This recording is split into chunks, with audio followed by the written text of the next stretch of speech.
Hello friends, welcome back to Diesel Mercedes YouTube channel. Here you are looking with me on the 84 turbo diesel engine, which is model 617.952. As you saw with me in previous videos, that emission system and the other system are completely messed up on this, so it's time to start customizing.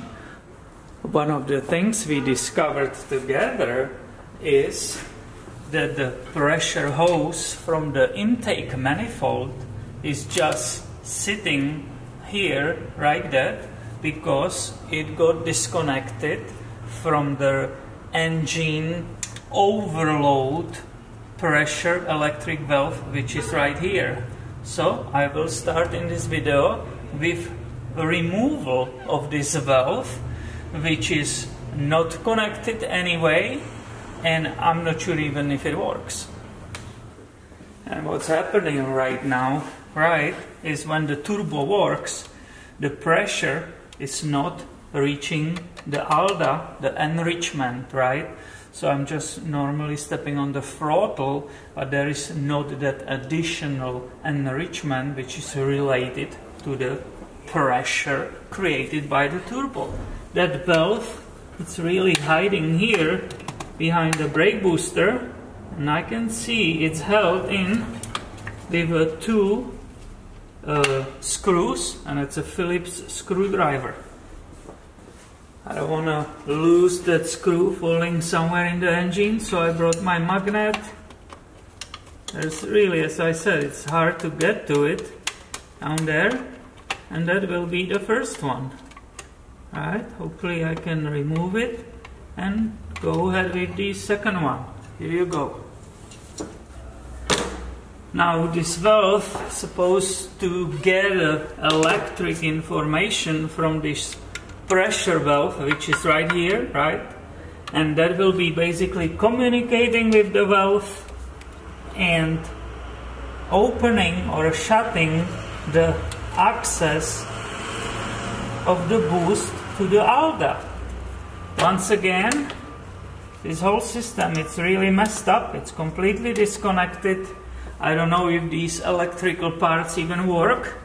So I decided to start modifying it and making it working again. I couldn't even see why it is disconnected, right? The access to this is really bad. It was hidden behind the brake booster, and now I will bring you here and you will be able to look at it. So here we go. Finally we can see this is coming to the ALDA, right? This line. This is always kept, and this is where it's separated. This is the bottom, right? So this is where the pressure is coming in. Hopefully this valve, based on electric input, is open and sends the pressure through this hose, right? You can see it here, to the side of the ALDA. Now, once again, as I mentioned, I have no clue if this valve works or it is getting correct signal.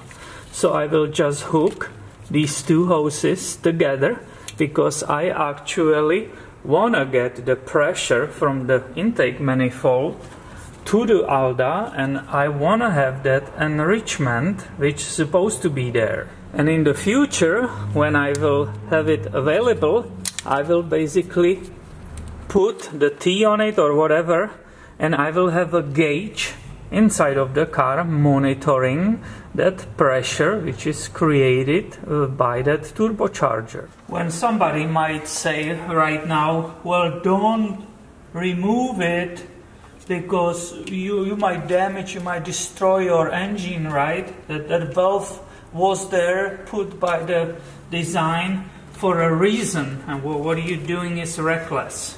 Well, it's not, because I will be driving this car properly, right, to the condition. All these systems were put there for a reason, that people will possibly abuse it, put 5 people in it and try to drive uphill really fast or tow something these are basically for these are precautions for general public. For me, as a customizing, and I'm the only one person who will be driving it, there's definitely no danger that I will damage this engine. No way. Here you can see once again that overload valve. That was pressure side coming from the intake, and this was coming to the ALDA. Here, electric connector. And this is why we never throw away any parts or the lines and everything, because we never know when we will need such a rubber connector, right? I bet you this one is actually the correct diameter. Let's go and see in the car. So I connected these two lines. This is from ALDA, right? Here is the connector and going to the intake. And hopefully this afternoon, when I will be driving it, I will feel the difference in the power. But let's not be naive that it necessarily has to happen.